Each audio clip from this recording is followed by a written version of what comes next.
Qu'est-ce qu'un ingénieur pédagogique ? À quoi ça sert ? Ces questions ont sûrement interrogé bon nombre d'enseignants, bon nombre d'équipes pédagogiques, bon nombre de recruteurs en entreprise et peut-être même bon nombre d'étudiants. Devant ce métier en pleine expansion, ce podcast n'a pas une vocation prescriptive, mais au contraire de vous interroger sur ce qu'est le métier d'ingénieur pédagogique et surtout comment vous le définissez, comment vous le percevez et comment vous souhaitez le vivre. Si vous êtes ingénieur pédagogique et que vous souhaitez partager votre vision, venir partager votre expérience, vous êtes naturellement le ou la bienvenue. Par ailleurs, j'ouvre une parenthèse pour préciser que dorénavant, les vidéos ne sortiront plus le lundi à 18h, mais plutôt le samedi à midi. Ceci étant dit, je vous laisse en très bonne compagnie avec Maud. Bonjour Maud. Bonjour Dylan. Très enchanté de te recevoir sur ce podcast destiné aux enseignants, aux étudiants et à tout professionnel qui s'intéresse de près ou de loin à la démarche portfolio, la démarche réflexive et bien sûr l'approche par compétences. Alors là, aujourd'hui, on va traiter un sujet super intéressant, mais avant toute chose, peux-tu nous dire qui est Maud ? Yes. Déjà, merci pour ton invitation. Alors, qui je suis ? Justement, j'ai pensé à cette présentation et je veux pas partir de mon métier. Au contraire, moi, je pense que justement, c'est ma personne qui colore mon métier d'ingénieur pédagogique. Je vais en parler un petit peu aujourd'hui. Et donc, voilà, je viens de Lorraine, j'ai 32 ans. Je viens de Meuse, plus particulièrement. J'ai encore de la famille là-bas. Et c'est vrai que c'est important pour moi de parler de mes origines parce que je pense que ça a défini, bien sûr, qui je suis, mais tout ce qui est rigueur, discipline professionnelle et toutes mes valeurs humaines. Je pense que là, je les tiens de là-bas, de l'éducation que j'ai eue, de l'enseignement aussi que j'ai eu, parce que j'ai fait surtout mes études à Nancy. Et donc, voilà, et vraiment, voilà, je voulais partir de qui je suis et ce qui fait vraiment, voilà, c'est qui je suis, qui a coloré finalement mon travail aujourd'hui, mon métier. Et donc voilà, je suis vraiment quelqu'un de très animé par la pédagogie, très curieux. L'être humain, j'aime beaucoup l'être humain. C'est vrai que c'est quelque chose qui me tient beaucoup à cœur. Donc voilà un petit peu qui je suis. Et je pense que j'en dirai un peu plus tout au long de ce podcast.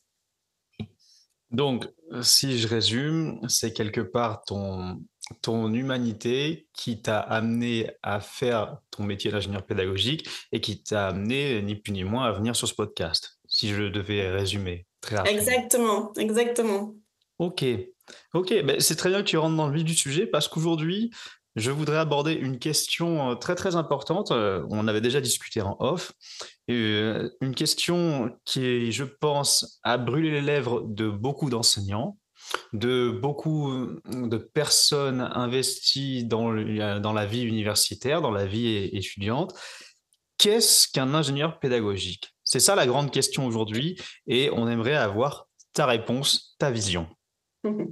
Vaste question. Alors, je pense que le poste d'ingénieur pédagogique est un poste extrêmement varié et multi-profil. C'est vrai que moi, je me considère comme ingénieur pédagogique plus tourné vers la pédagogique qu'un profil plus numérique. Moi, j'ai pas de formation d'ingénieur pédagogique à proprement dite. Je me suis auto-formée avec les Canadiens, avec les personnes du nord de la France, on en parlait juste avant, avec des Belges, des Suisses, dans des réseaux pédagogiques internationaux avec beaucoup de lectures, avec des webinaires, des rencontres, on en parlait aussi juste avant. Et vraiment, c'est sur le terrain. C'est sur le terrain, dans la faculté dans laquelle je travaille depuis maintenant 4 ans et demi, donc la faculté de pharmacie de l'Université de Montpellier, où vraiment j'ai pu créer ma fiche de poste et d'ingénieur pédagogique. Donc c'est une fiche de poste qui me ressemble, avec des compétences beaucoup liées à tout ce qui est gestion de projet. Donc on va aller chercher des financements pour mener à bien des projets pédagogiques avec les enseignants, parce qu'encore une fois, c'est hyper important de travailler avec les enseignants et les étudiants. Je les mets le plus possible en tant que référent projet ou référent pédagogique avec moi. Je reviens toujours à ce côté humain, mais je pense qu'effectivement, le profil d'ingénieur pédagogique est très vaste. C'est un métier assez récent qui a pris son essor, vraiment, je pense, après le Covid. Et je pense qu'il y a vraiment plusieurs profils. Moi, je suis plus gestion de projet, vraiment accompagnement des enseignants et des étudiants dans l'amélioration des pratiques pédagogiques sur le campus. Donc, tout ce qui est approche par compétences, pédagogie active, pour vraiment essayer de faire évoluer la culture universitaire dans l'enseignement supérieur, vraiment au niveau de la pédagogie. Qu'est-ce que je peux te dire d'autre? C'est vrai que moi, tout ce qui est numérique, même si je fais de la conception pédagogique numérique, c'est vrai que c'est moins mon dada. Tout ce qui est intelligence artificielle, le côté technique, c'est moins mon truc. Donc, je pense que là, moi, j'ai plus un profil pédagogique, accompagnement, conseiller pédagogique et gestion de projet que vraiment concepteur. Et d'ailleurs, là, j'ai un ingénieur pédagogique qui arrive lundi, que j'ai récupéré dans le cadre d'un projet qui n'a plus ce profil numérique et qui vient vraiment me compléter. Donc, je pense que là, il y a vraiment plusieurs profils et avec l'arrivée des intelligences artificielles, je pense qu'on va encore avoir quelque chose qui va se spécifier de plus en plus vers des compétences et des capacités différentes en fonction des profils. Alors, j'ai envie de rebondir sur plein de choses, mais chronologiquement, la première, tu as dit que tu n'avais pas de formation universitaire d'ingénieur pédagogique. Quelle est ta formation initiale? J'ai fait un master de recherche en histoire. Alors, donc, c'est vrai que le milieu de la recherche, moi, me passionne beaucoup. Donc, tout ce qui est veille pédagogique, c'est mon quotidien, hein. Travailler aussi dans le milieu de l'enseignement supérieur, c'est quelque chose qui me plaît beaucoup. Je travaille pour l'Université de Montpellier depuis 8, 9 ans même, peut-être maintenant, dans d'autres postes que j'ai occupés. Mais donc, voilà, j'ai un master 2 en histoire, donc très lié à l'humain, à l'esprit critique, à l'analyse des sources et compagnie. Et c'est vrai que ces qualités humaines, encore une fois, moi, m'aident dans mon quotidien pour accompagner au mieux mes enseignants et les étudiants. Surtout, voilà, je travaille sur pharmacie, donc c'est plutôt un milieu scientifique. Donc vraiment, je regrette pas du tout d'avoir fait histoire, parce que ça m'aide vraiment tous les jours. Ce côté vraiment s'intéresser à l'autre, comprendre le fonctionnement de l'autre, comprendre son propre fonctionnement aussi, ses limites aussi, et les limites des autres. Mais vraiment, ouais, ce cursus histoire m'a beaucoup aidé, et ce qui m'éloigne aussi de ce profil un peu plus numérique, parce que vraiment, j'ai voilà, ce côté vraiment très lié à l'être humain, à l'humanité, et au développement vraiment en fait des êtres humains. C'est quelque chose qui m'a toujours passionnée, et ça me sert vraiment tous les jours aujourd'hui. Alors, ce qui est chose que je trouve assez intéressante, c'est dans tout ce que tu as décrit et exposé, j'ai l'impression que tu vois deux approches du métier d'ingénieur pédagogique. Une approche qui est dans ce que tu viens de dire, en fait, le travail un travail d'accompagnement, un travail de relation de personne à personne. L'idée, en fait, d'être sur le terrain, l'idée d'accompagner les profs dans le développement de la partie pédagogique pure. Qu'est-ce que j'entends par pédagogie pure? C'est de se poser la question, comment est-ce qu'on fait apprendre quelque chose à quelqu'un dans un Complètement. contexte X? Ça, c'était une première dimension du métier d'ingénieur pédagogique. Et la deuxième, ça serait une dimension, voire une approche métier qui est vraiment axée sur des outils numériques. Ouais, c'est un petit peu réducteur, mais c'est vrai que ouais, en tout cas, dans ce que je vois dans mon université ou même dans les différents profils que j'ai pu rencontrer, il y a effectivement ces deux profils, je pense, plus liés à l'appétence numérique et peut-être plus ouais, ce côté, parce que moi j'appelle conseiller ou accompagnant pédagogique. C'est vrai que tu vois, enfin, je suis régulièrement et de plus en plus maintenant sollicitée pour intervenir dans les enseignements. Donc je suis là en observatrice et pas que finalement. Je suis là aussi pour conseiller les étudiants dans... Pardon, tu pourras couper pendant les accompagnements de projets et un petit peu aussi de portfolio que tu connais bien. Et là, tu vois encore, là, j'ai reçu un mail, donc je suis invitée lundi prochain après-midi par un groupe d'étudiants à venir assister à leur projet. Leur projet, donc c'est une mise en situation, un jeu de rôle que les étudiants doivent mener. Et c'est vrai que moi, je suis avec l'équipe enseignante, du coup, on est plus en mode guide et observateur. Et c'est hyper enrichissant. Donc moi, c'est vrai que c'est vrai que j'identifie ces deux profils-là. Mais c'est vrai que ouais, pédagogique pure et profil numérique, c'est un peu réducteur. Mais disons que pour essayer si tu veux, pour éviter que la fiche de poste ressemble à tout et n'importe quoi, moi je pense que voilà, il y a ces deux branches-là, et après qu'on pourrait encore diviser, à mon avis, peut-être en plus focusant sur la gestion de projet ou autre. C'est vrai que je me rends compte aujourd'hui que ma fiche de poste est quand même tentaculaire. Mais c'est vrai que ouais, je vois vraiment peut-être pour guider les personnes qui voudraient faire ingénieur pédagogique, pour voir un petit peu dans quel contexte s'insérer en fonction du besoin de l'entreprise ou de la composante ou de l'établissement, de voir ouais, quelle appétence on a plus, c'est plus le côté social, le plus humain, ou alors si on est plus timide et on préfère être, et là c'est encore très réducteur, hein, derrière un ordinateur, plutôt pour faire de la conception, ce qui n'enlève rien à la créativité. Mais je pense que c'est ouais, en fonction de son appétence et de son peut-être de son profil qui peut enfin, de toute façon évoluer. Mais c'est vrai que ouais, je vois en tout cas moi les deux branches là. Ok, ok. Donc oui, tu as réussi à dessiner quelque part deux archétypes ou deux templates du métier d'ingénieur pédagogique. Et si j'ai bien compris, toi, tu te retrouves plus particulièrement dans cet accompagnement, dans cette approche très humaine. Et ce qui ne t'empêche pas, à un moment donné, j'imagine, de conseiller les enseignants sur l'usage de telle ou telle technologie à partir du moment, j'imagine, où l'outil répond à une fonction pédagogique et où cette fonction répond à un besoin. Complètement, complètement. Je pars toujours de l'objectif pédagogique, c'est ce que je dis toujours à mes enseignants. Et après, effectivement, j'ai de la chance d'expérimenter différents outils en ligne ou numériques. Et du coup, après, je les propose. Alors moi, je fais de la conception pour les enseignants sur ces outils-là que j'expérimente. Et après, effectivement, je propose aux enseignants ou eux-mêmes de les tester, de les utiliser, ou de les découvrir, bien sûr. Ok. Alors là, ce qui est très bien, c'est que tu m'amènes deux questions. Donc, la première question que je vais te poser, c'est tu avais dit il y a quelques minutes que tu travaillais avec les étudiants directement qui t'avaient contacté.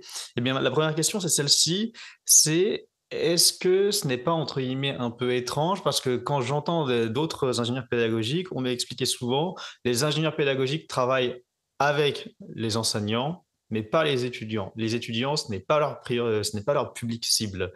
Comment est-ce que toi, tu vois la chose? Je suis pas forcément d'accord parce que enfin, pour moi, la fac, c'est, ouais, t'as les enseignants, mais sans les étudiants, ça va être compliqué. Et moi, finalement, entre guillemets, mon client, c'est horrible de dire ça, ça sont quand même nos étudiants.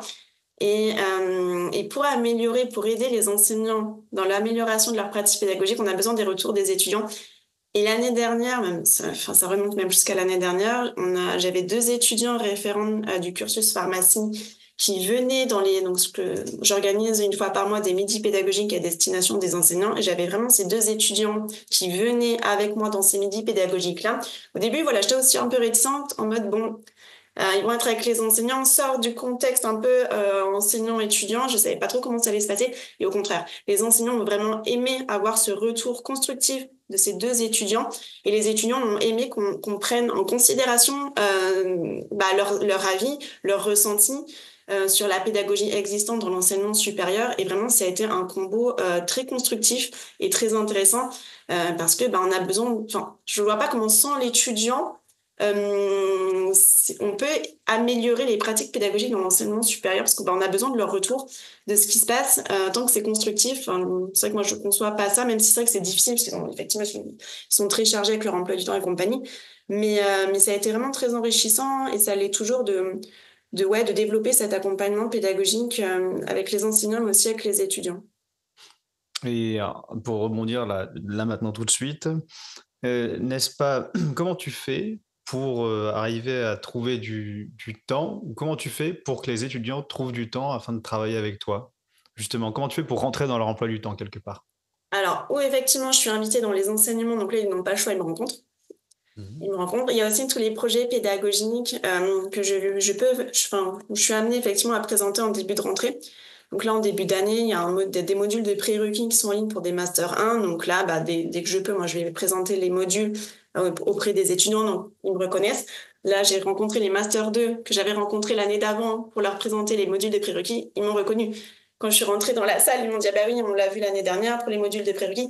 Donc voilà, ils me situent et après, selon l'accompagnement que je leur propose, ou ils ont des capsules vidéo que je réalise, pardon, dans le Rapimood, donc c'est un mini studio d'enregistrement qu'on a sur le campus pharmacie. Et donc, ils me voient, ils ont mon contact et je les invite vraiment à venir prendre rendez-vous avec moi ou m'envoyer un petit mail. Où effectivement, voilà, ils ont des plages, des permanences où ils peuvent venir me voir comme avec les enseignants. Ils peuvent venir me voir.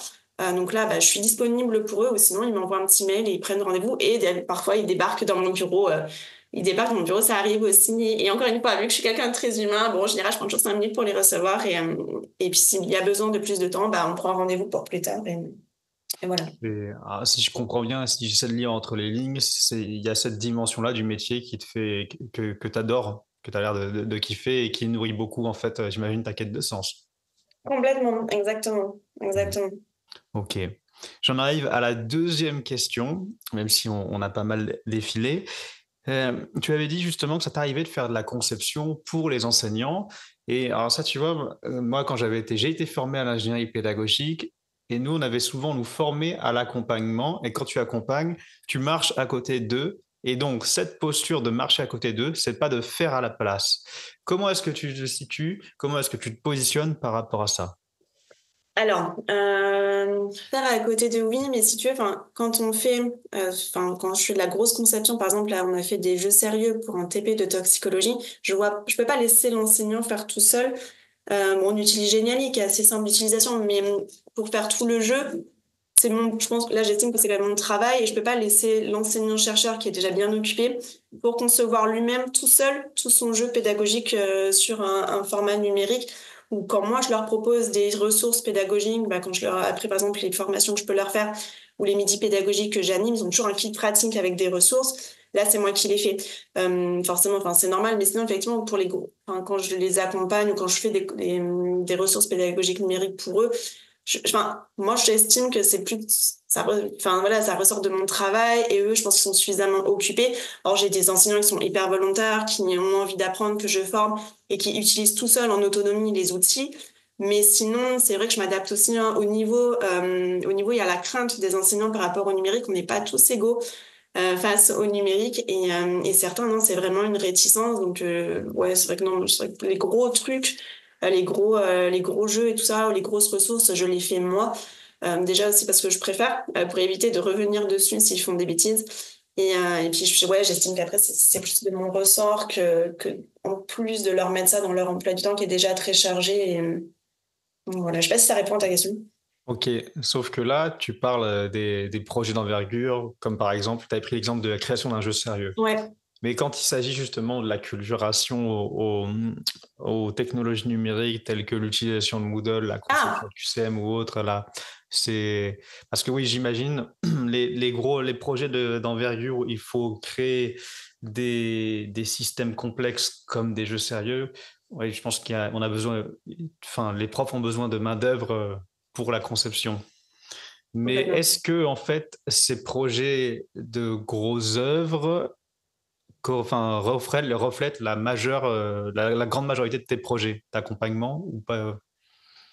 Alors, pas la grosse majorité. Après, je reviens juste sur ce que tu disais par rapport effectivement comment dire, aux petites choses sur Moodle et compagnie. Alors, c'est vrai que Moodle, je l'ai pas dans ma fiche de poste et je m'en occupe pas. Tout ce qui est administration, gestion technique de la plateforme, c'est pas mon rôle. Et pour tout ça, en fait, bah, effectivement, là, c'est plus de l'accompagnement et de la formation. Même pour alors, il y a un plugin dans Moodle qui s'appelle le H5P, où on a aussi d'autres logiciels. Bah, je parlais de Geniali. Moi, je donne des formations sur des demi-journées. Donc, je propose comment dire, des créneaux aux enseignants et là, ils viennent se former et les plus volontaires et tout ça, effectivement, après, eux, ils se débrouillent dessus. Moi, je suis juste là pour donner un petit coup de main ou regarder s'il n'y a pas trop de bêtises. Enfin, pour vraiment les petits trucs. Et pour Moodle, effectivement, il y a un accompagnement qui est fait où il y a eu quelqu'un d'autre qui s'en occupe. Mais là, effectivement, le but, c'est pas de faire à leur place. Mais encore une fois, enfin, tu as des personnes qui ont vraiment euh, comment dire, des appréhensions par rapport au numérique, où t'as vraiment aussi les réfractaires, où là, si tu veux que les choses avancent, bah, malheureusement, t'as pas le choix, même si c'est un petit pourcentage. Je peux pas dire on fait pas parce que l'enseignant veut pas le faire et que toi tu veux pas non plus. Bon encore une fois, ma Google c'est pas dans ma fiche de poste, mais je vois ce que tu voulais dire pour les petites choses. Effectivement, le plus possible, on essaie de les former. Même si bah, tu as toujours des choses à faire parce que bah, 100% des enseignants vont pas le faire. Enfin, Hmm. c'est- Oui, oui, je vois. Donc, si je devais résumer, tu mets les mains dans le cambouis avec eux, comme pour les projets de grosses œuvres, tu as envie de les amener à l'autonomie sur les petites Oui. choses qui ne demandent pas trop de charge mentale. Mm. Et tout ça, en fait, parce que tu as une posture où tu es là pour rendre service, en fait. Tu as un service à apporter et tu es garant de la qualité d'un certain service, si je comprends bien. Oui, complètement. Complètement. C'est vrai que, enfin, ouais, je pense que quand même, l'ingénieur pédagogique, il est vraiment pour aider du mieux possible les enseignants. Et on essaye tant bien que mal de justement de les faire progresser dans leur pédagogie, de les convaincre, entre guillemets, d'évoluer, d'évoluer vraiment dans leur pratique. C'est après pour leur dire débrouillez-vous. J'ai peur de perdre comment dire, en crédibilité dans le discours. Et c'est pour ça que, en tout cas, sur Pharma, on essaye vraiment de faire grossir l'équipe pour que moi je sois pas toute seule, parce que toute seule je peux pas tout faire, mais vraiment voilà d'avoir une personne qui est plus sur le côté Moodle, technico-pratique, des choses comme ça. L'audiovisuel, je reviens à cet aspect plus numérique. Mon poste à moi, là j'ai une autre personne qui est sur un projet qui est vraiment sur tout ce qui est prise de vue en 360 degrés, conception sur le logiciel Sphere de modules pédagogiques immersifs. Donc vraiment, je pense que ça c'est une autre question aussi, hein, c'est l'ingénieur pédagogique tout seul, hein, pour moi, c'est pas possible. Déjà, tu as besoin de travailler avec les enseignants, les étudiants et tout l'écosystème de ton environnement. Et je pense que c'est un travail d'équipe aussi. Sinon, tu deviens vite isolé, je pense, enfin, je trouve, dans ton établissement. Alors, oui, là où je te rejoins complètement, c'est que j'imagine mal un ingénieur pédagogique travailler seul dans la mesure où sa raison d'être, c'est de travailler, d'accompagner, d'être au service de quelqu'un. Et il peut pas être au service de lui-même, sinon il ferait, je pense, un autre métier. Complètement. Ce qui amène, allez, avant de faire la transition, pour résumer tout ça, est-ce que tu serais capable de définir le métier d'ingénieur pédagogique en une phrase? Waouh! C'est extrêmement compliqué. Alors attends, j'essaie de réfléchir en une phrase. Après, je pense que tu l'as remarqué, l'esprit de synthèse, des fois, c'est pas toujours facile pour moi. Alors attends, en une phrase, je dirais, enfin, avec ma posture et avec mon expérience, vraiment, ouais, accompagner et former les enseignants dans l'amélioration, dans l'évolution de leurs pratiques pédagogiques. Avec ou sans outils numériques. Encore une fois, pour moi, c'est vraiment l'objectif pédagogique avant l'outil. Mais je pense, voilà, si j'avais une phrase, ce serait ça. Ok, ok. Eh ben, très bien. Donc, je rebondis directement sur cette même phrase avec une autre question. Peut-on, selon toi, fournir cet accompagnement au développement des pratiques pédagogiques sans avoir ou savoir enseigner? Alors, Je mets les pieds dans le plat, parce que ouais, complètement. Alors, je dirais oui et non. Je pense qu'il faut quand même une appétence. Il faut une appétence. Alors, moi, j'ai passé une certification de formatrice pour formateur par mon job parce que j'adore ça, mais aussi je pense par souci de légitimité, parce qu'effectivement, vu que je suis ingénieure pédagogique, certains enseignants vont te dire, mais le prof, c'est moi, et t'es pas enseignante. Donc déjà, moi, pour ma légitimité, j'en avais besoin. Enfin, je le ressentais, en tout cas, on me l'a pas fait sentir, mais moi, je le ressentais. Mais aussi, je pense que c'est vraiment une appétence. Je pense que moi, je sais que voilà, j'adore former, j'adore parler, j'adore avoir mes enseignants, travailler sur le terrain, même si je préfère avoir un public d'adultes que de former les étudiants, je préfère les accompagner plutôt que de former les étudiants, mais vraiment, ouais, les enseignants, j'aime bien me dire que, ouais, vraiment, former les enseignants, c'est quelque chose qui me tient à cœur parce que j'aime ça.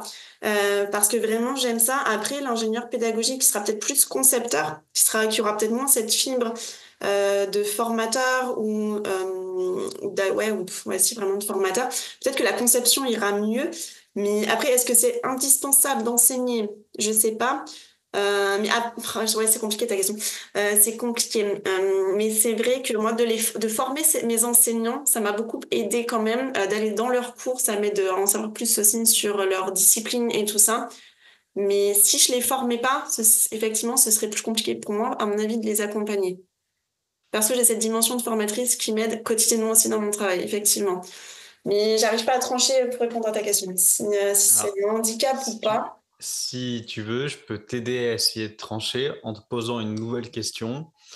Sur quoi construis-tu ta légitimité pour accompagner les enseignants? Mon expérience avec eux, mon expérience terrain, tout ce qu'on a fait aujourd'hui ensemble, la confiance qu'ils me portent aussi, et vu que je les connais bien, et c'est une enseignante l'autre jour qui m'a dit ça, que tu anticipes nos besoins. Donc le fait de bien connaître sa culture d'entreprise, de bien connaître son environnement, je me sens légitime parce que je sais que je les connais, je leur parle, je communique avec eux. Le fait maintenant d'aller dans les enseignements, bah, c'est encore un plus parce que vraiment, je suis encore plus dedans. Et cette certification de formatrice, vraiment, moi, je sais que voilà, je passe moi dans ma signature universitaire, j'ai ma certif de formatrice, donc ça veut dire qu'en gros, je suis légitime, je suis apte pour vous accompagner et vous former. Mais ouais. Et si je veux aller un peu plus loin, est-ce que en fait, dans les éléments constitutifs de ta légitimité, il n'y a pas en fait ce que tu avais dit au tout début, ton appétence en fait, le simple fait que tu aimes faire ce que tu fais Mhm. et que quelque part, de par cette affection ou cet amour de ton activité, eh bien, tu vas développer un engagement et une capacité en fait à t'adapter, à comprendre qui tu es, plutôt qui sont tes interlocuteurs, quel est Mhm. leur environnement, etc., etc. Est-ce que quelque part, le simple fait d'aimer ce que tu fais n'est pas une passerelle ou un ascenseur pour développer des compétences? Ah, complètement. Complètement. Bon, je pense que ça suffit pas. Pour en tout cas revenir sur la question de la légitimité, pour moi, je pense que ça suffit pas. Mais effectivement, c'est ça. Enfin, c'est sans cette comment dire. Alors cet amour vraiment de mon travail et de ma fiche de poste que donc j'y ai mis tout mon être et je le mets, enfin, je le mets tous les jours dans mon travail. Mais effectivement, sans cet amour-là, je pense que j'en serais peut-être pas là aujourd'hui. Mais c'est l'amour de mon travail, mais aussi, enfin, je pense que c'est l'attachement que j'ai pour mon campus, que j'aurais, enfin, l'activité que j'ai aujourd'hui pour ce campus-là, je l'aurais peut-être pas pour un autre campus. C'est aussi vraiment cette culture d'entreprise qui m'a fait évoluer aussi.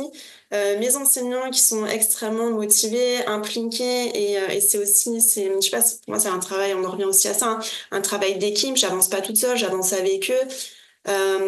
Parfois, c'est aussi un peu compliqué pour moi certains jours, hein, mais j'ai toujours, voilà, j'ai ce soutien de mes enseignants, comme eux, je pense qu'ils voilà, ils savent qu'ils ont le mien.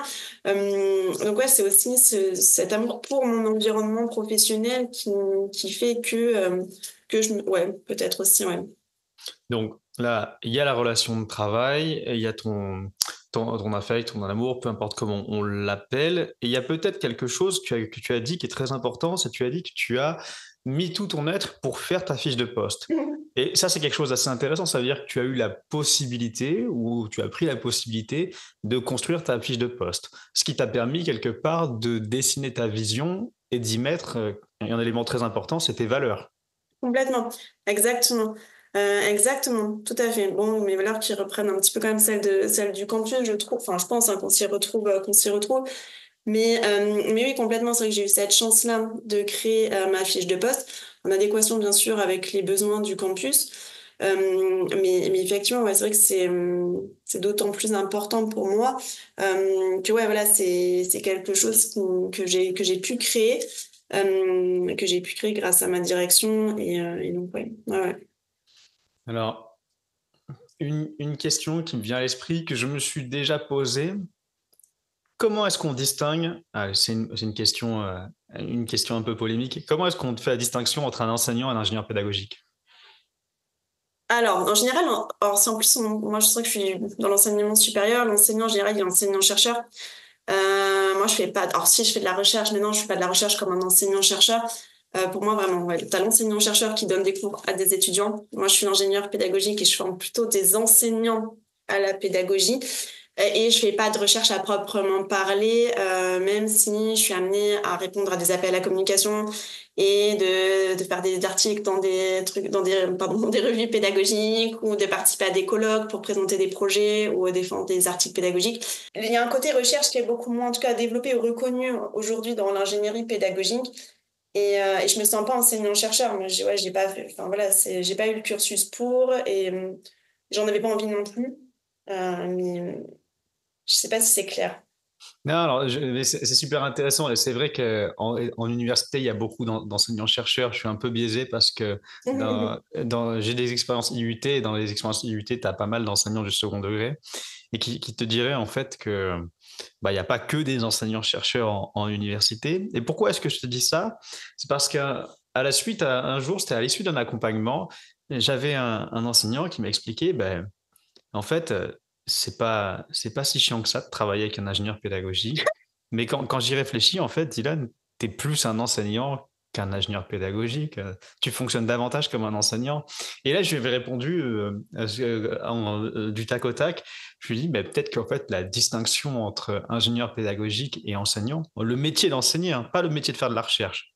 Parce que Ouais, c'est vrai ouais. qu'un enseignant-chercheur a plusieurs métiers, mais le métier d'enseigner, je lui dis, peut-être qu'entre ingénieur pédagogique et enseignant, il y a peut-être beaucoup plus de compétences communes que de différences. Et donc, c'est très bien que tu amènes en fait la question des enseignants-chercheurs, parce que les enseignants-chercheurs, eux, ils font de la recherche, mais toi, je pense, en tant qu'ingénieur pédagogique, tu accompagnes les enseignants sur les questions pédagogiques, mais moins sur leur activité de recherche. Complètement. Ah, complètement. Bah, même pas du tout, j'ai envie de te dire. Enfin, c'est vrai que moi, non, ouais, non, j'interviens au niveau pédagogique. Et non, la recherche, dans les projets de recherche, j'y suis pas. Moi, je suis vraiment dans les projets pédagogiques. Et ouais, mais après, oui, tu as raison, c'est que nous, on a aussi quelques profs, ce qu'on appelle les PRAG, les professeurs agrégés. Donc oui, effectivement, il y a en UT, ouais, tu as raison, il y a pas mal d'enseignants de secondaire, et je pense à nos profs de langue qui ont aussi un CAPES et qui sont des capétiens. Mais oui, effectivement, tout le monde ne fait pas de la recherche. Mais après, peut-être, pour revenir à ce que tu disais, la différence, c'est que ouais, eux, ils enseignent à des étudiants. Et je pense que la dimension publique, pour moi, elle est importante. Toi, t'as des étudiants, donc peut-être que tu vois aussi. Mais pour moi, vraiment, le public est vraiment très différent. Je ne verrais vraiment pas enseigner à des étudiants comme eux le font. Par contre, enseigner à des enseignants... Alors, enseigner, non, moi, je les forme. J'appelle plus ça vraiment les former.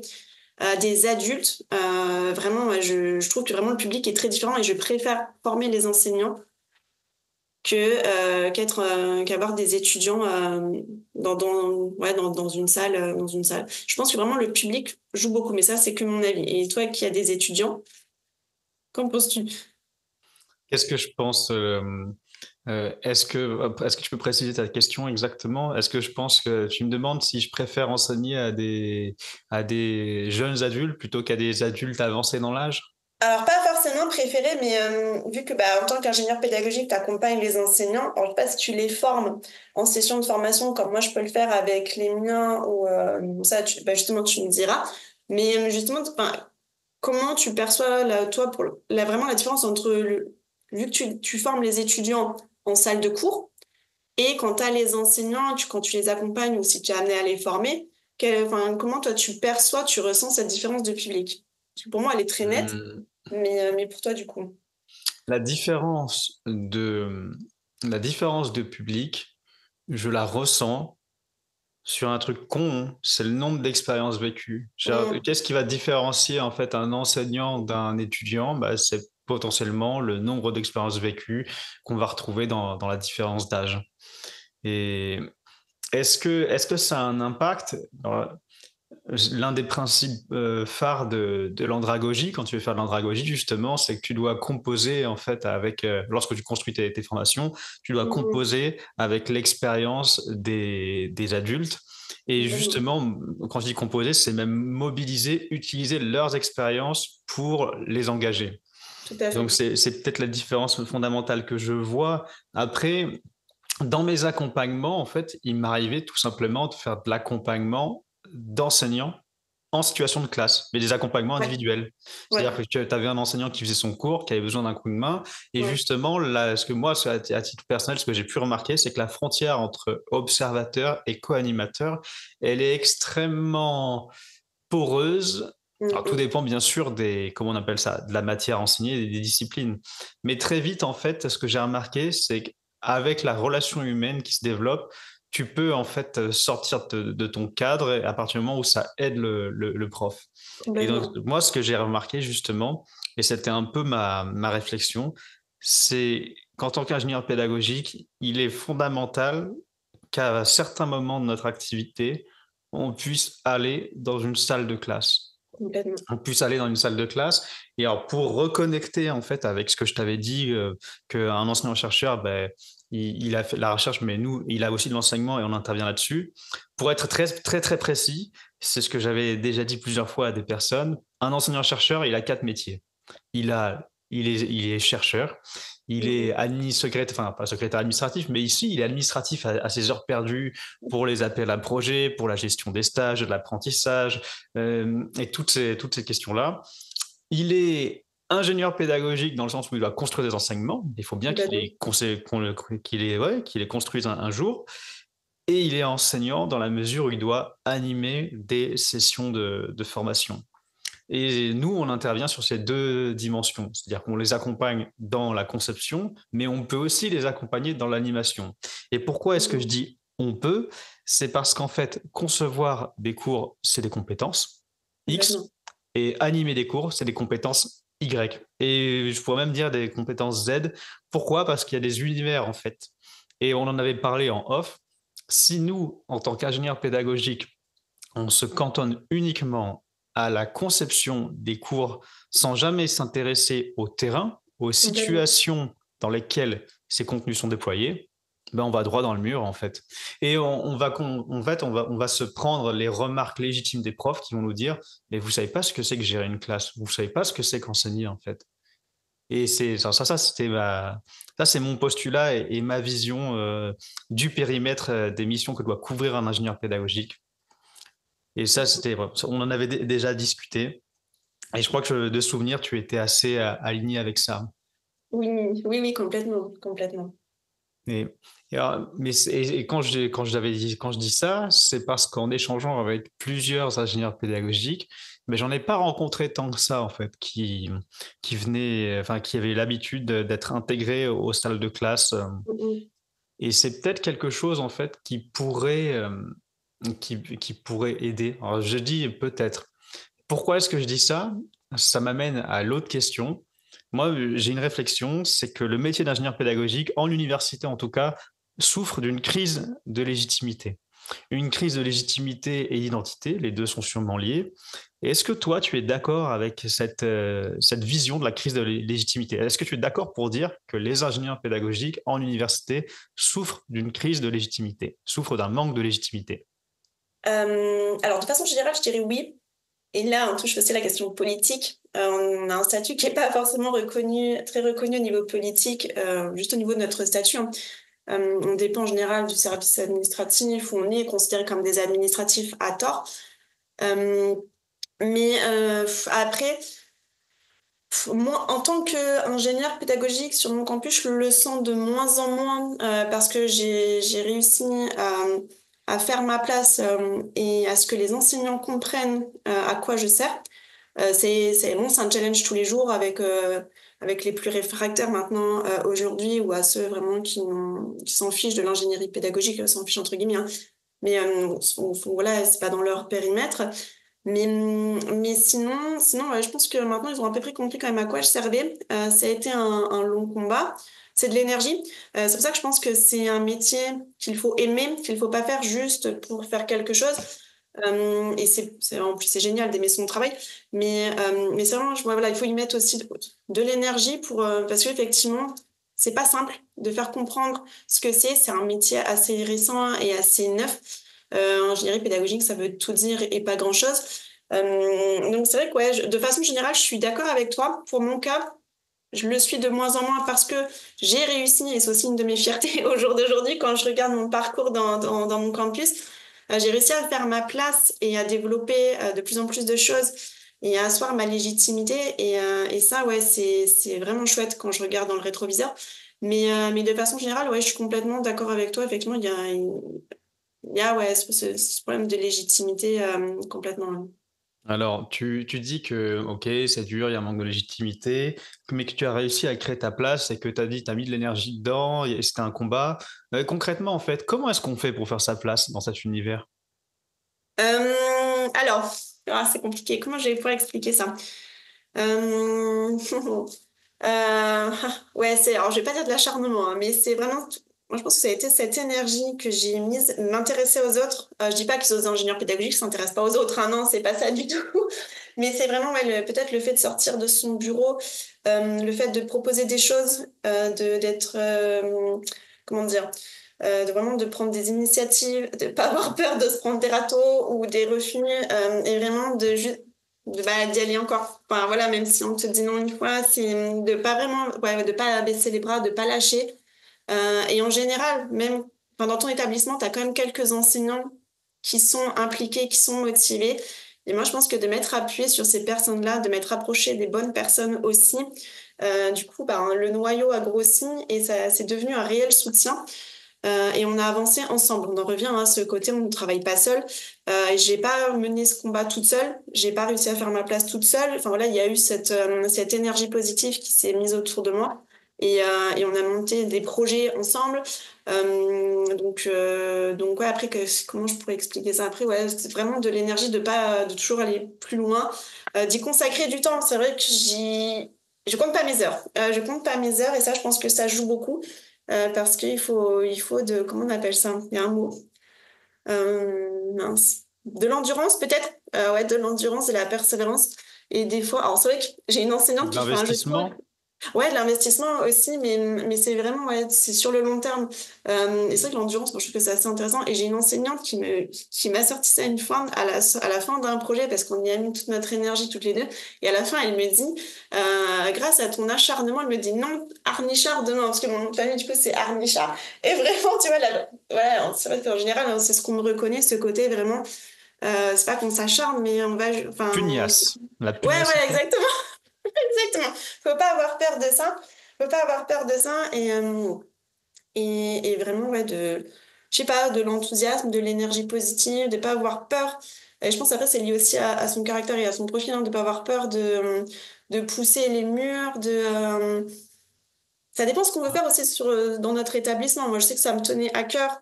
Et je voulais pas être identifiée comme Madame Moodle, donc ça m'a vraiment tenu à cœur de ruer dans les brancards, de faire, voilà, enfin, je vais pas dire ma crise, hein, mais vraiment, voilà, de leur montrer que j'étais pas d'accord avec ça et de leur prouver que je pouvais servir à autre chose. Avec les projets, avec toutes mes prises d'initiative, les midis pédagogiques que j'ai mis en place, on n'y croyait pas au début. On a dit, bon, on lance ça, et puis finalement, les enseignants, ça a bien pris, ils aiment bien.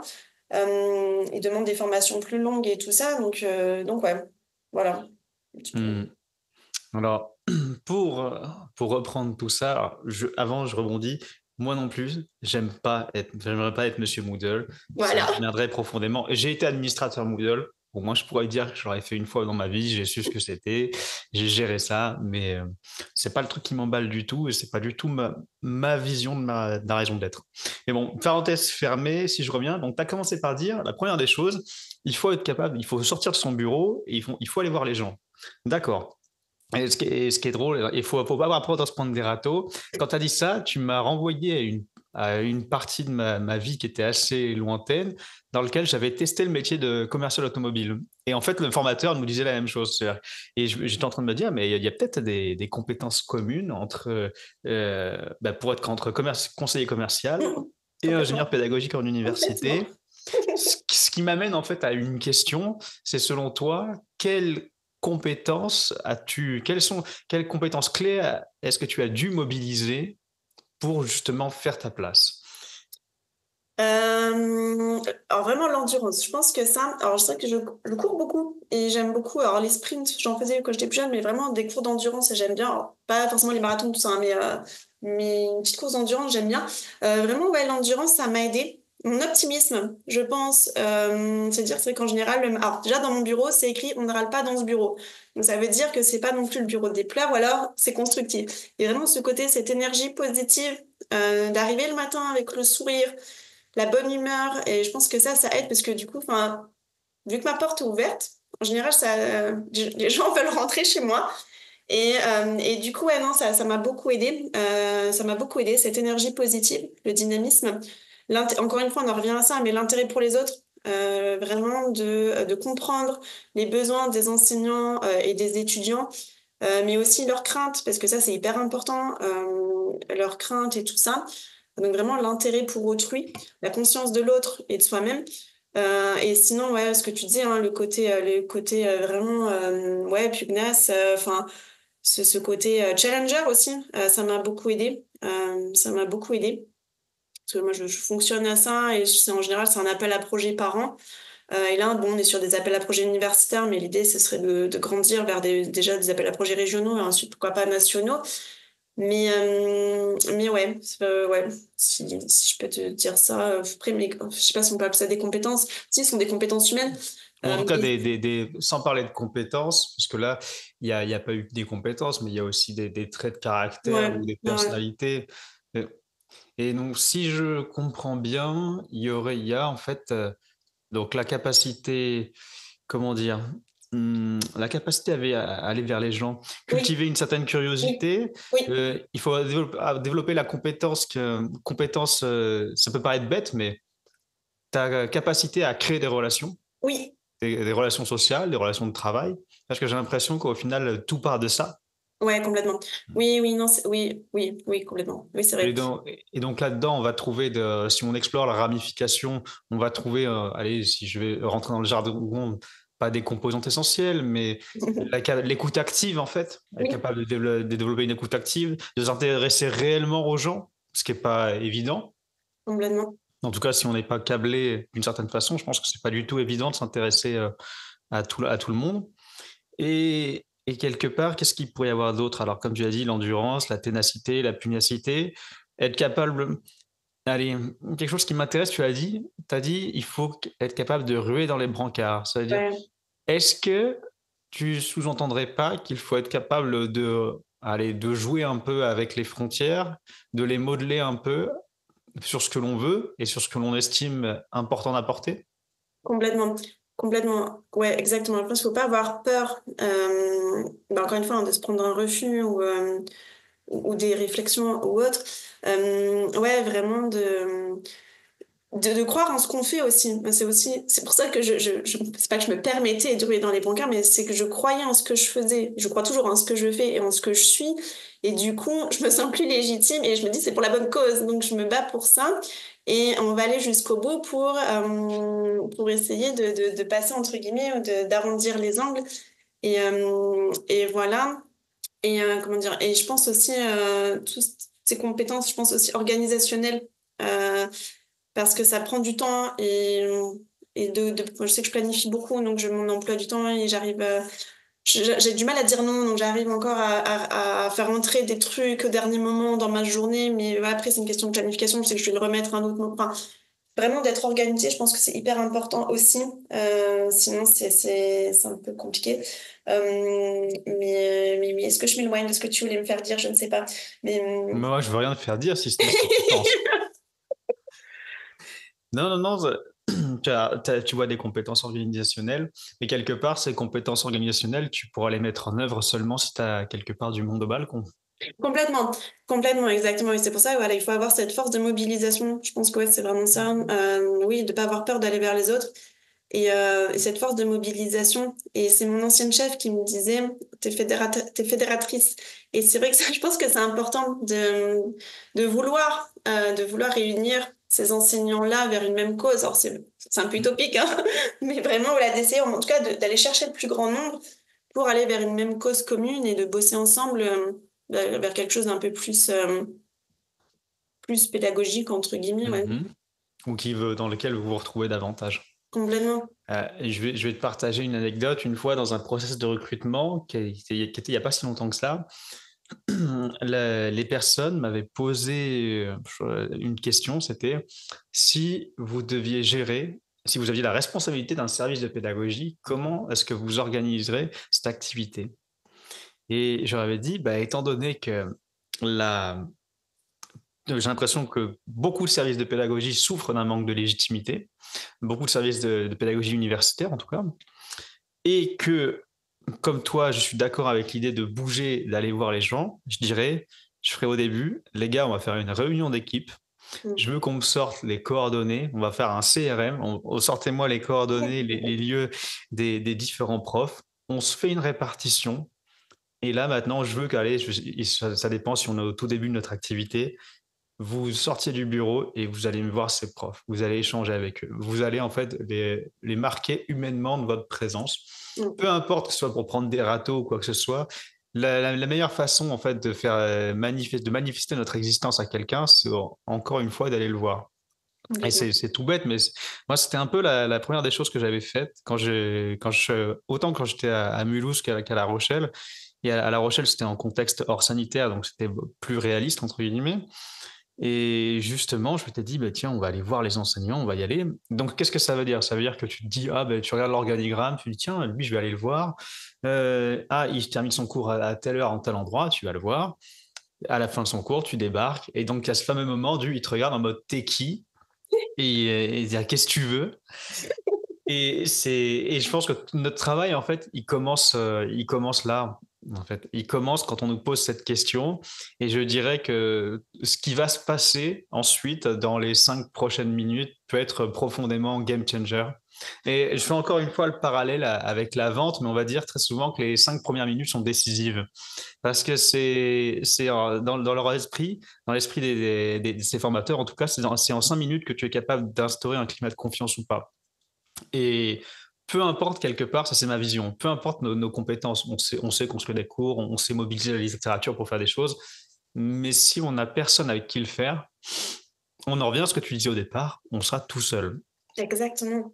Et donc voilà quand je ferai, et je m'étais dit, mais en fait la première des choses, la première des choses à faire, ce serait de marquer les esprits individuellement. Et donc c'est une approche extrêmement individualiste dans le sens où c'est en abordant, en commençant personne par personne, petit à petit, en ayant cette logique du bottom-up, qu'on pourrait faire des choses positives. Ça, c'est vraiment une conviction que j'ai gardée, que j'ai développée. J'en ai vite fait discuter avec Viviane hier et c'était un peu, elle avait fait à peu près le même constat. Est-ce que, moi, c'est ce que j'aurais tendance à dire si on devait justement s'adresser à des ingénieurs pédagogiques tout jeunes et qui viennent de débarquer en université. Qu'est-ce que tu pourrais leur dire d'autre, toi? Qu'est-ce que je pourrais leur dire d'autre? Bah, tu vois, là, quand j'ai eu ma stagiaire, bon, je dis que j'en avais le plus beau métier du monde, ce qui est ma conviction, mais vraiment, ouais, que c'est un boulot qui est tourné vers l'autre. Même si tu es, parce elle est plus conceptrice, mais même si tu es conceptrice, tu as besoin d'avoir comment dire, de ressourcer, de recenser le besoin de l'enseignant, mais c'est pas juste un besoin, il faut quand même que tu comprennes qui est l'enseignant, qui est le public aussi, à qui ça s'adresse. Donc, je pense que vraiment, il faut aimer l'être humain, être au service des autres. Alors, pas au service vraiment en mode on est dépendant et on est à la disposition d'eux. Non, il faut mettre ses limites et tout ça. Mais vraiment aimer l'être humain, sinon ça va être compliqué. Qu'est-ce que je pourrais leur dire d'autre? Que c'est un métier très créatif. Moi, c'est Hmm. pour ça que j'aime beaucoup ce travail parce que Aimer l'être humain et aimer la créature que peut être l'enseignant, avec oui, ce grand oui, mystère. parce qu'effectivement, alors l'enseignant et l'enseignant-chercheur particulièrement est un spécimen à part entière. Alors moi, je les adore parce que c'est extrêmement enrichissant de bosser à leur côté, mais je trouve que c'est un spécimen à part entière. C'est pas tous les jours facile. Ils peuvent être complexes et un peu bizarres, mais non, franchement, c'est hyper intéressant. Mais voilà, c'est vrai il faut comprendre aussi leur job. Il faut comprendre la culture dans laquelle on est. L'enseignement supérieur public, c'est aussi un contexte particulier. Donc ça, il faut en avoir connaissance. Il faut en comprendre les rôles. L'enseignement supérieur public français aussi. Français, oui, C'est quand même, pardon. Exactement. Exactement. Et c'est vrai que ouais, si on n'adhère pas un minimum à cette culture-là, je pense que ça va être compliqué. Ça va être compliqué. Qu'est-ce que je pourrais dire d'autre? De savoir vers quel profil on est plus orienté sans tomber dans le côté réducteur non numérique et numérique. Mais je pense que voilà, de plus savoir si on est plus attiré par vraiment la pédagogie, l'accompagnement, le conseil, les projets, la gestion de projet. Moi, c'est vrai que j'adore ça et je trouve ça vraiment génial, mais tous les ingénieurs pédagogiques de l'Université de Montpellier, je pense, ne sont pas orientés aussi projet que moi. Et heureusement, enfin, Qu'est-ce heureusement. que tu entends par orienter projet? Bah, disons que tout ce qui est... Alors, je monte des projets auprès des enseignants, pardon, sans forcément aller chercher des financements ou autres. Donc là, bah, ils ont un nouveau projet comme le jeu sérieux qui mêle du numérique et du non numérique dans un TP de toxicologie. Donc là, bah voilà, ça a duré quand même un an. Ça a été quand même un an de projet. Il y a eu tous les modules de prérequis qu'on a fait pour les Master 1 d'une formation. Ça, c'est pareil, c'est un projet, donc qui est avec mes autres missions, hein. Mais ça, voilà, ce sont des projets internes que les enseignants enfin voilà, ils ont des idées, ils viennent me voir et moi je les aide à développer tout ça et à le mettre en place.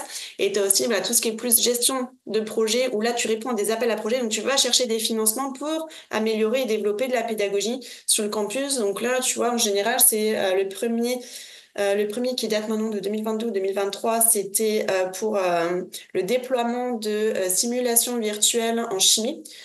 Donc on a eu des licences pour un outil.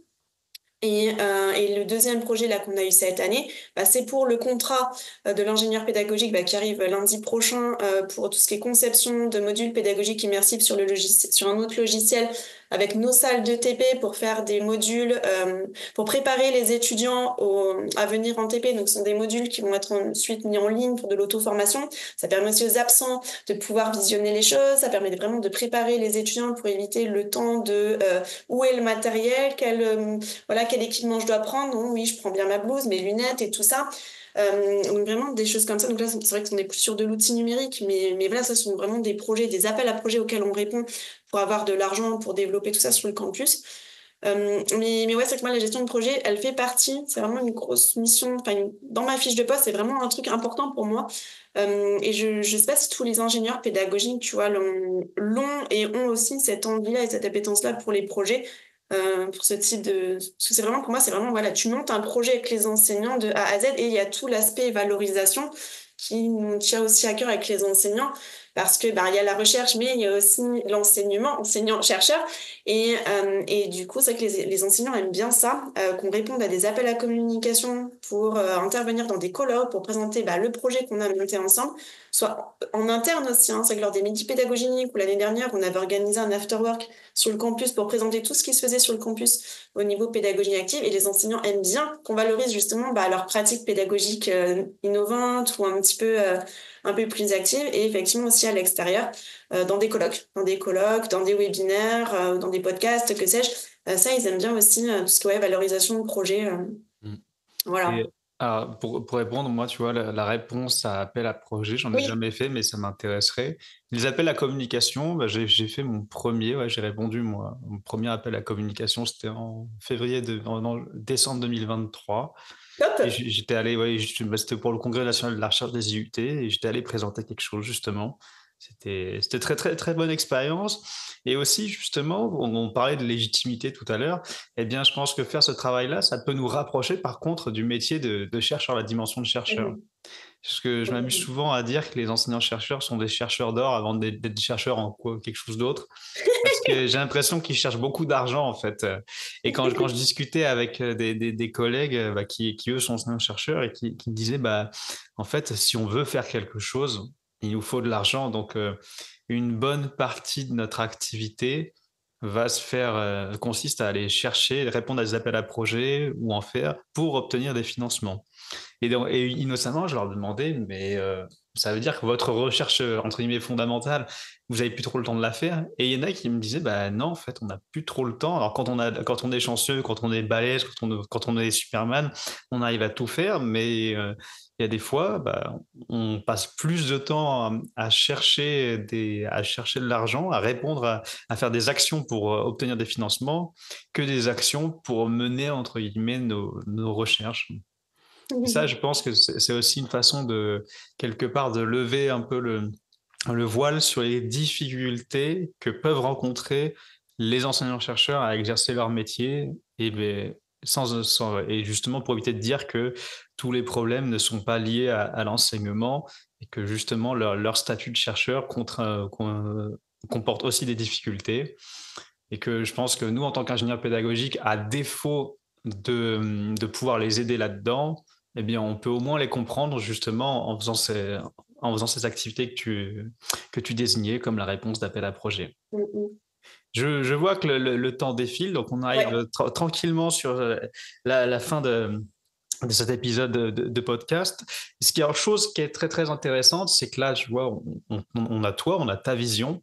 Ça serait Ouais. très intéressant, j'en ai déjà parlé en off, que d'autres ingénieurs pédagogiques qui nous écoutent viennent en fait partager leur vision, parce que nous, tu vois, toi et moi, je pense qu'on est assez alignés dans notre Mhm. vision, mais ce serait intéressant d'avoir d'autres visions assez différentes. Parce que tu l'avais dit au début du podcast, notre profession souffre d'une polysémie pas très claire.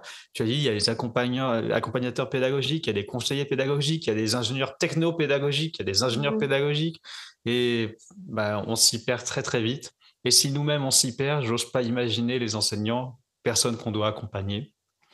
Donc, Complètement. allez, la phrase, enfin la question que je pose souvent à la fin, si tu avais un conseil à donner aux personnes qui nous écoutent? Ça peut être aux enseignants, aux étudiants ou aux ingénieurs pédagogiques. Qu'est-ce que tu pourrais leur dire? Qu'est-ce que je pourrais leur dire? Que la pédagogie, c'est important et que malheureusement, je pense qu'au jour d'aujourd'hui, parfois, encore, la pédagogie n'est pas la priorité et pour des manques de temps, il y a plein de facteurs, hein.